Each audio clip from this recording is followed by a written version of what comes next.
Your name. So good morning. This is Knox County Commissioners, April 24th, 2025. This is our regular board meeting. The sheriff didn't have a whole lot to report, so he is not coming in today, but I think he had jail numbers. I will. We can go through that. When Okay. Once Dave's done doing his report, I can give you that information. Okay, so if you'll both say your names before you speak, and go ahead, and the floor is yours. Okay, David Lighthouse, Director, Knox County Park District. My name is Brandon Schupfer. I am the Natural Resource Manager and Naturalist for the Knox County Park District. And welcome. Thank you very much. So we're getting into spring, it's mowing season, so we're starting to tear our hairs out a little bit. But put together a little report here for updates. I think a familiar one for you guys is the TAP grant is still in place. We're moving ahead with the Knox County Engineers Office on phase 2 engineering plans for repaving the Cocosin Gap Trail. Some of the prep work that's going into it now, we did tree work for the whole 13 miles to make sure that the dump truck could pass through with the bed up, which is about 24 feet. Could you define for those who are watching where that 13 miles starts and where it would? Yeah, absolutely. So the repaving is going to occur between the Mount Vernon Avenue trailhead on the Cocosin Gap Trail, and it will conclude at the parking lot there in Danville. So it really is. That's a long stretch. Yeah, every inch that Mount Vernon doesn't manage there on the dike is going to get milled and repaved. So that whole distance got the tree work done, and we're gonna try to do some drainage infrastructure work in there before the paving. So there might be some modest disruptions over the next 6 months or so. The reason we're doing that before the paving is in order to get the full federal match for the TAP grant, we had to really minimize the scope just to milling and paving. So any of the drainage work would have complicated that and probably cost us some of the grant money. Also familiar to the commissioners is the Midway Station project, which is continues to be in stasis. The latest I have heard is that they've moved it across Clayton Street towards the little gas transfer structure. But it's a pretty tight fit, so they're trying to, I think, confirm and then double confirm with TransCanada Energy that they can put it in there with there's the physical clearance, then there's the clearance they want. So if they have to dig in there, they can dig in there. And continuing how long it's taken to build that project, we don't want it torn down for gas line access. That was a fence we were gonna put up at that. That's a different. Yeah, that's in the same area. Yeah. Clayton Street is a happening neighborhood right now. And I jump ahead to that. Yes, the fence is still an issue. I'll continue to work with Penny to see if we can find a time to get you folks out there. I'd really like you to see it and, weigh in on it. I mean, there are people who think it's a great idea and there are people who think it's a terrible idea. I'd love to hear what you all think. And we'll go from there. In terms of the Mohican Valley Trail, which we don't discuss a whole lot, there is some energy there in Brinkhaven to reconstitute the volunteer board. I think that the rationale is, one, there's certain grant money that's available to that sort of nonprofit volunteer board that is not necessarily available to the park district. And two, they just want to do work in a more organized fashion. So, if we can get folks out there, picking up trash a couple days a week. We only get out there once a week, so we always appreciate the help. So is that at the park or up at the trail? It's actually they would like to work the trail from Danville all the way there to the county line past Brinkhaven. So right now, the park district is the sole management agency for that. But if we could put something together like we have with the Cocosin Gap Board, who are amazing at keeping that trail in good shape, it would be nice. So do those volunteers also kind of maintain the camping area? It's at the top of the bridge. So we actually, that closed down before my time. Okay. There was the bad windstorm brought a lot of material down on that primitive camping site, and the decision was made just not to reopen it. And Okay. I didn't know whether the volunteers were wanting to resurrect that or not. Not yet, but they come up with ideas pretty frequently, so that could still happen. And I think there's enough mode maintained space right there by the pavilion at Bridge of Dreams. I think people through riders probably feel comfortable just stopping there. Okay, and so since we're in the Bladensburg area, down at the park and where they took the dam out, Yes, has that been completed where canoes can come in there yeah. now instead of down at the bridge? They don't as often as we would like. They still tend to put in and take out there underneath the bridge. So as part of our big gravel order from ODOT this year, we're gonna get about 30 tons of gravel put down there as soon as possible. At the park? At the Bridge of Dreams. Oh, at the bridge, okay. The park, Brandon got gravel down on the whole park last year, so Okay. that's in pretty good shape. And the shelters are good down there now? Shelters are good. We've got power back to one of them. The fish surveys are positive that the fish are now moving back and forth in a way they weren't with the dam. And there's also been some hellbender activity in that stretch too. So Great. Brinkhaven keeps me honest. They let me know if they need something done or they'd like to see something change. Sort of other things just to put on your radar, the Heart of Ohio Trail, and this is from Columbus Road all the way out to Centerburg, but primarily there, around southwest of Kenny Road, we're experiencing a fair bit of berm erosion. So there are sections where the edge of the asphalt is getting undercut. So there probably will be some pretty major work being done, at least in that section of the Heart of Ohio Trail in the not too distant future. The good news is it's all sealed. The bad news is the berm that's holding up the nice sealed asphalt is not doing super well. But I've had at least one meeting with somebody who seems to think they can help us out, and we'll go that route. Again, it seems like these projects I bring to you every 3 months, but we did get in there to Spurgeon Landing, and as we invade Coshocton County for river access, the operations guys have that site cleared out, and once it dries out a little bit more, we'll go ahead and get gravel down and dedicate that as Spurgeon's Landing. So we're still excited about that. And what road's that off of? Oh, it's a township road. 364. I don't know, Bill. Okay. It's a township road near the Walhonding Hills campground. So it's out there. We just yesterday or the day before yesterday signed a lease with a landowner on Kilduff Road, which we will be adding another scenic river access point there on the Kokosing. Which both of these are really nice because they allow people who don't want to go on really long trips access to sections of the river that otherwise they'd have to paddle for longer than they really would like to. And I assume that's the one you talked about at the scenic rivers. It is. It is that one. So the hellbender you talked about, Yeah. is that notoriously what we used to call a mud puppy when I was a kid? It's actually not. The mud puppies have external gills or a little smaller, and the hellbenders, their colloquialism is a snot otter, and they're quite a bit bigger, but they're both giant nocturnal and amphibious carnivores. Yeah. So how big? Oh, an adult hellbender could be 14 inches. Really? Okay. Yeah, they're Wow. pretty hefty. So there are river alligators then, right? Yeah, I mean, they do have teeth. They will bite you, but they don't go after you.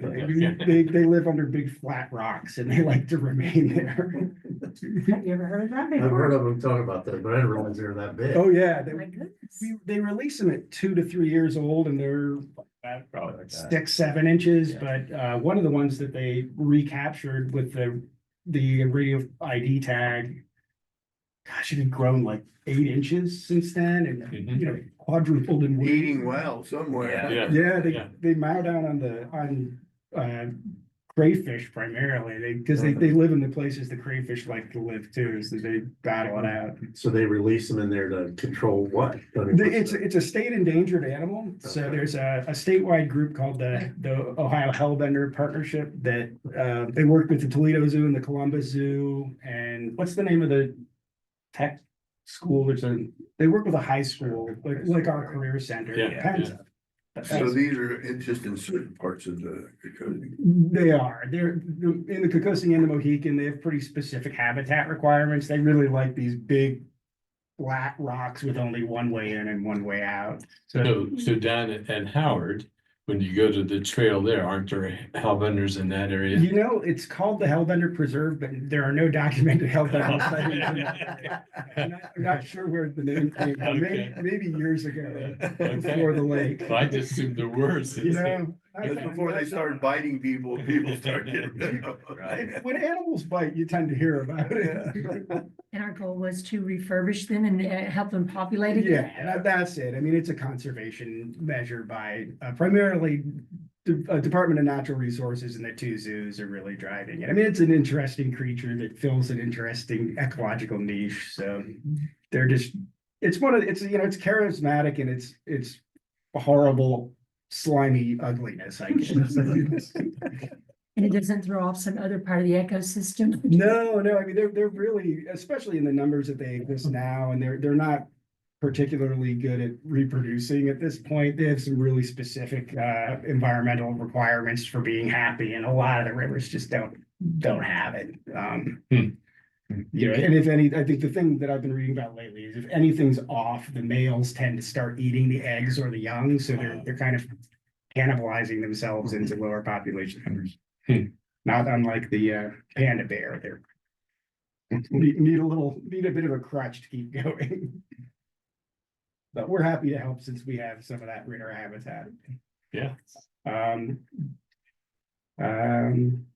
Beyond the hellbenders, we have a draft purchase agreement for the Mount Vernon Developmental Center Woods. After many years and months, It actually is a purchase, not a lease. it is a purchase agreement. Yes, the Department of Developmental Disabilities has approved our management plan. Department of Administrative Services have approved it for what it's worth.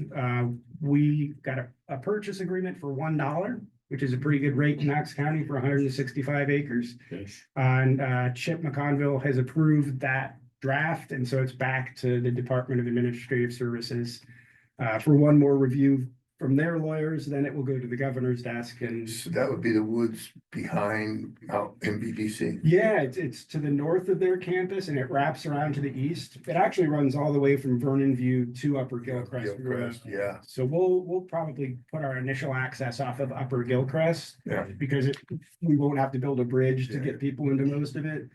We would like to have a second one off of Vernon View, but that's gonna require a relatively substantial bridge over Center Run, so. Yeah. Get people in there. Congratulations, that's good. Yeah. Oh, I mean, this is what there are many people who deserve more congratulations than I do. I mean, this has been a 30-year effort, according to that file. So I'm happy to stand on the shoulders of giants, but So, yeah, 165, and there are 150, 200-year-old trees in there. So it's probably one of the, if not the oldest stands that's left in Knox County. yes. Pretty cool. So I'm trying to figure out on Upper Gilcrest Road, because I've driven that several times to look at where the woods, actually, because there are some houses, there's a tower up there. Yeah, so if Then you. the big curve down the bottom. If you go past the first curve, but not the big one at the bottom, there's a telecommunications facility. Yes. And right past that, before the next mailbox, which belongs to the house on the opposite side of the street, Okay, there's a stand of evergreen trees that must have gotten hit by a tornado at some point, because there's all kinds of down material in A there. lot of them are topped off, I think. Yeah, and there's an old timber access road that actually runs through that, so it's not very obvious now, but there is a place that we can get in and have Okay. a modest parking lot without cutting down too many trees. yeah, that's exciting when that happens, so. We're really excited to get that. We almost partnered with Leadership Knox on a project there, but they decided to go a different route because we didn't quite have the deed in hand yet, so I don't think. Great. Administration, I did not get this on the report, but Brandon has a couple of interns who are starting in the next couple weeks, and. Yeah. One starts on the 14th of May And the other one starts on the 19th. And who are they? Are they returning from last They're year? both new this year. One gentleman is from NBNU. And I've actually interacted with him at some of the roundtables that they've held over there. So I was pleased to see his name come across the desk and he interviewed well and he's worked for as a little bit of, he had a 4-week stint with Richland County Park District last year. So he has some previous experience with it. And then the girl, she attends Miami University, but she's local to Knox County. So she's familiar with the area and she's starting on the 19th. So yeah, we're very excited. So what, are they able to live at home or do you, because you have a house that they can. We do have the house and we did offer it. Since both of them are local, they'll just be living at home. Okay. So, We need to find somebody to move into that house. So if you hear of any You don't, reliable you don't people, want to move into the house. no, not right now. I'm in the process of moving myself right now, so. all And right. that's the house right beside the dog park on Knox County Dog Road. This is actually the one out at Honey Run Highlands, so. It's out there a little ways. Yeah, it's a We went full, out one time, Lori took us out there, Oh, yeah. and it's out there. it's a nice property, but it's a full mile from the road. I mean, it's a long driveway. Really?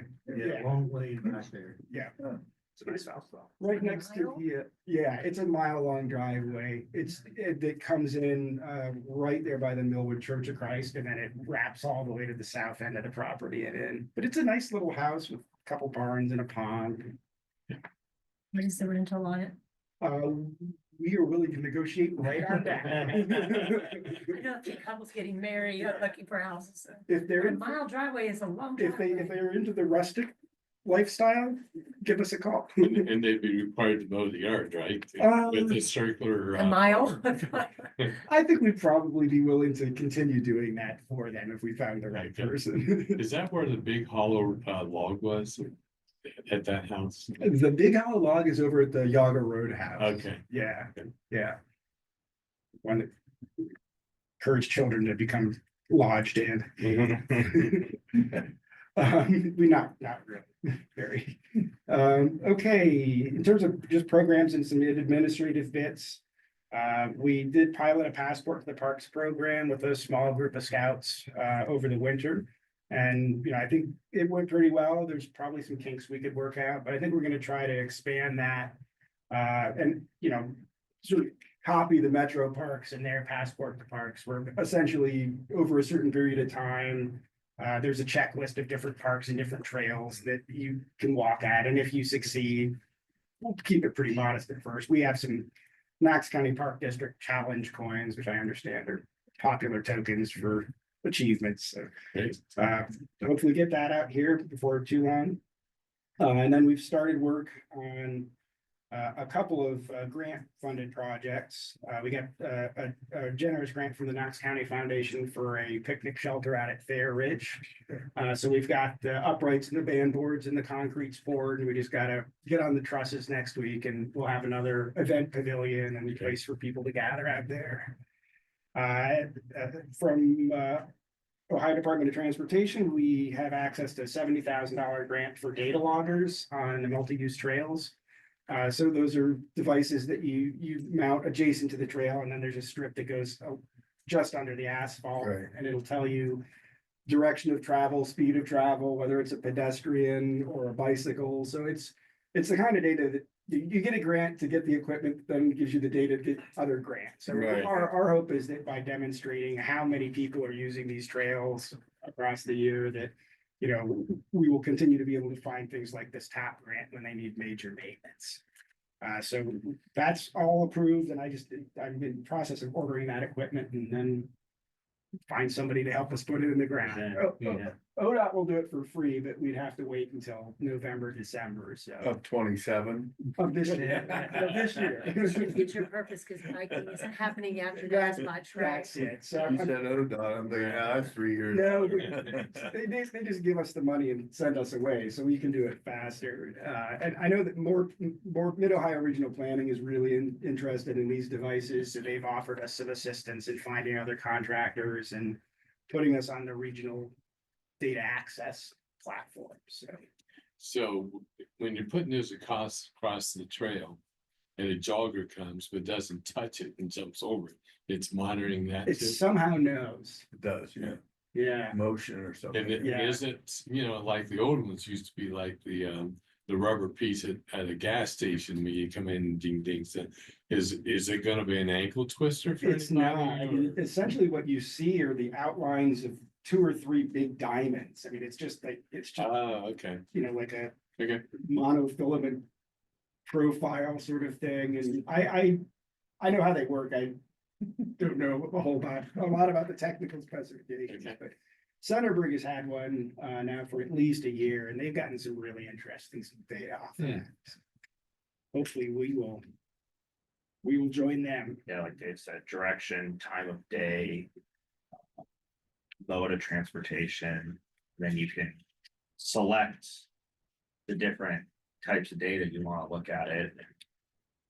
And you bundle it with one of these cell phone tracking kinds of things, Oh, yeah. and Okay. you can understand where the people came from and where they went after the paths. It's a frightening world right now. Big brothers everywhere. Monitoring. Yeah, so you'll have that from end to end, from down to Centerburg all the way up to Braintree. Yeah, our hope is to get them at the very least on either side of the incorporated areas and villages. So depending on whether we work with ODOT or work with a separate contractor, we'll either get 7 or 8 of them or 11 or 12 of them.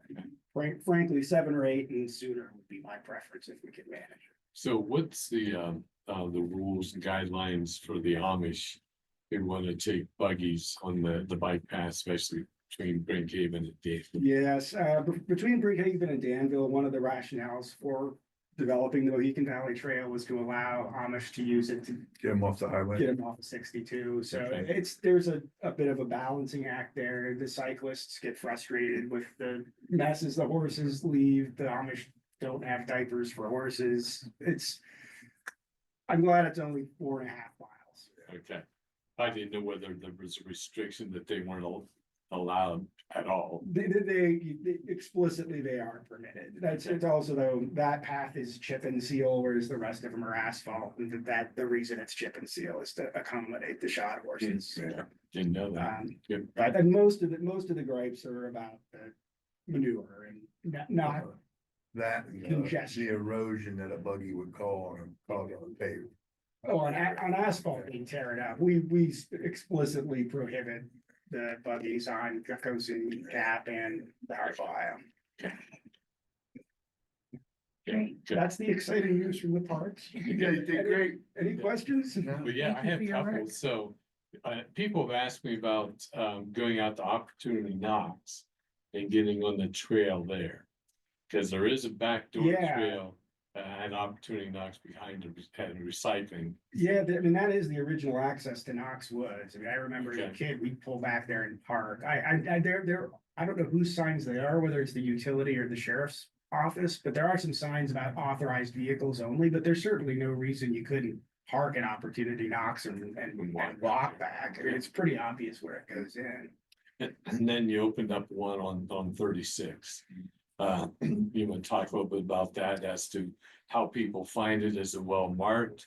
What will they experience when they go to that new parking? Yeah, we're still trying to get some definitive answers from ODOT on what we can do to make the ingress and egress a little more obvious. But the access is there off of 36 east of Mount Vernon. Is there a sign there? There is, Okay. there's a Wolf Run sign. It's matches all the other park signs. So if you miss it once, you won't miss it on the way back. We also have there's a kind of a tan shed just up the driveway with the Park District logo painted on it. So it's hard to miss if you're looking for it. There is a compacted crushed limestone lot there, so parking is easy and safe. Eventually we'll have a little picnic area set up next to a boulder that we're dedicating to Lori for all the work that she put into things.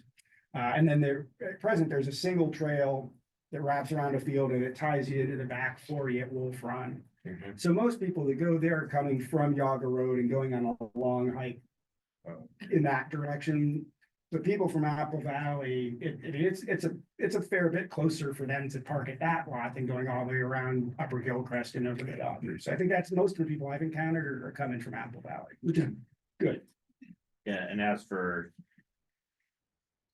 the designation, like Dave said, a lot of people are coming from Yager Road through the park now, and they'll see that trail. And they'll hike it up to the backside of the cemetery and realize where they are. Coming from 36, there is a trail that goes around the backside of the cemetery, but as for getting back onto the trail into Wolf Run, there's going to be signage that is put up right now. You kind of have to know where it is, but signage is going to be installed, so it's easier. Yeah, the signage order went in on Monday too, so. Okay, We'll have, brand new trail signage there. We're putting wayfinding arrows to parking lots, which is sometimes people have a hard time making their way back to the parking lot. So we've got little arrow to Yager signs that we'll put on most of the yeah, key intersections. Hopefully moving in the right direction. and then any burns plans for the summer? We are through the burn season for Okay. now. We had successful prescribed fire at Wolf Run and Honey Run. The Honey Run had a little bit of a hiccup, but we managed to get it back under control. No real harm was done, but I think our new policy is probably gonna be to get out there on the early side and probably not put fire on the ground after 2 p.m. The winds just tend to get a little squirrely after 2 p.m. They got a little squirrely on us after 2 p.m. Yeah, well, good. Appreciate it. Good job. Yes. Thank you, guys. Thank you all. Nice to see you. Appreciate it. Good job. Great day. I'll see you at the track meet. Yeah, well, I guess today's was canceled. Yeah, they canceled it today. I heard all about it. Yeah. Have a good day. Thank you. Have a good one. Thank you. Thank you, Brandon. Okay, Commissioners, just give you an update quickly here from the sheriff. They were 79 inmates as of today at the jail. They are in the process of onboarding 4 new employees. These would be, I believe, road patrol. And that'll get them at full staffing. However, they have one that did resign and will be, or put in his resignation. So once he is gone, then they'll be back down to 1 and have to rehire. They have 2 in process for the jail. 2 of those are for the jail and 2 patrol. That's the 4. And that'll get them back to 100%. And then they have 2 at the academy. I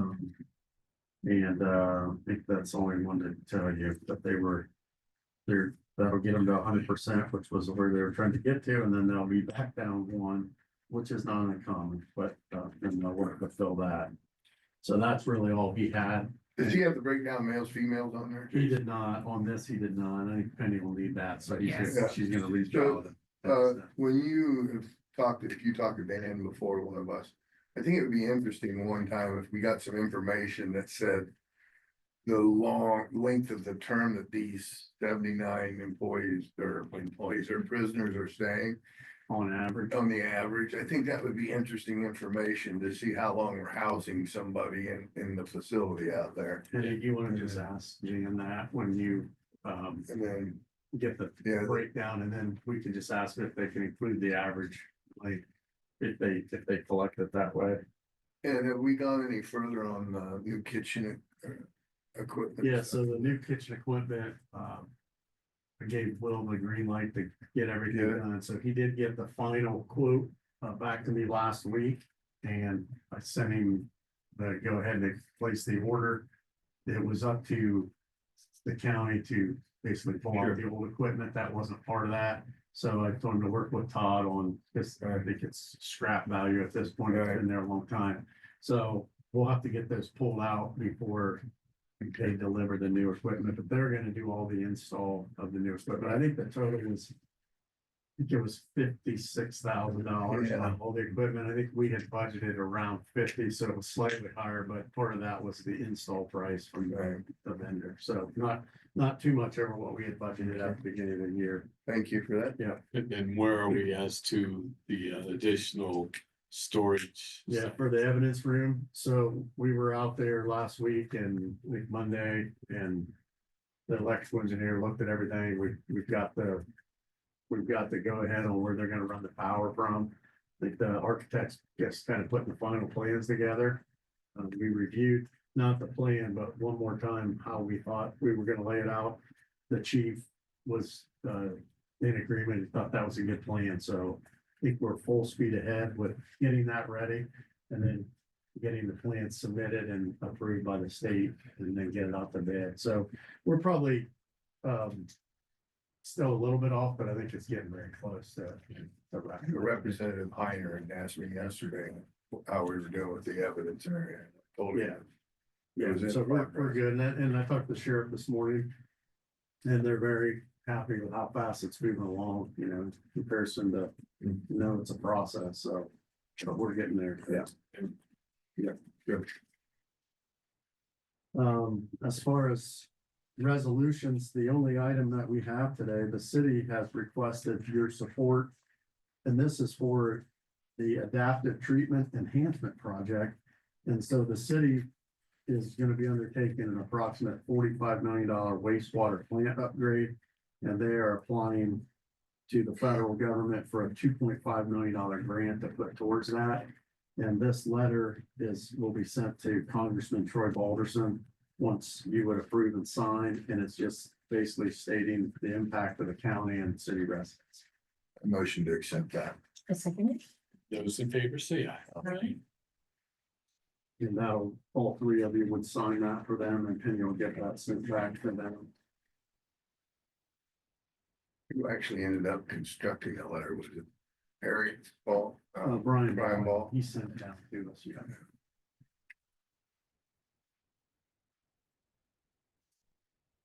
And I have no other items for you today, commissioners. Barry, you have anything? I do not, sir. Thank you, though. Trenda? I do not. And I do not have anything. And so, yeah, everyone enjoy their weekend. Oh, I'm sorry, we do have guests. Did you have anything that you wanted to share with commissioners at this The time? only thing that I would like to ask is after the meeting.